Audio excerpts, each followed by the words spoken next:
আমরা সবাই জানি হনুমানজি ভীষণ শক্তিশালী, কিন্তু তার মধ্যে এমন ৮টি অলৌকিক শক্তি ছিল। এই ৮টি শক্তিকে অষ্টসিদ্ধি বলা হয়। এই অষ্টসিদ্ধির মধ্যে প্রথম হলো অনিমা। এই শক্তির প্রভাবে নিজের দেহকে একদম বালি কণার মতো ক্ষুদ্র করে নেওয়া যায়, যে তিনি রাক্ষসদের চোখের আড়াল লঙ্কায় প্রবেশ করতে পেরেছিলেন। ২ নম্বর হলো মহিমা।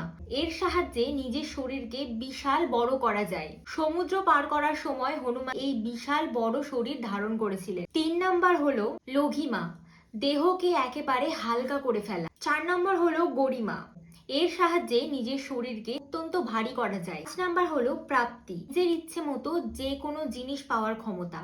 ৬ নাম্বার হলো প্রাকাম্য, এই শক্তি থাকলে স্বর্গ মর্ত পাতাল কোথাও যাওয়ার ক্ষেত্রে কোনো বাধা থাকে না। ৭ নাম্বার হলো ঈশিত্ব, সৃষ্টির উপর নিয়ন্ত্রণ রাখার ক্ষমতা। ৮ নাম্বার হলো বশিত্ব, এর অর্থ হলো এর দ্বারা নিজের মন এবং ইন্দ্রিয়ের উপর নিয়ন্ত্রণ।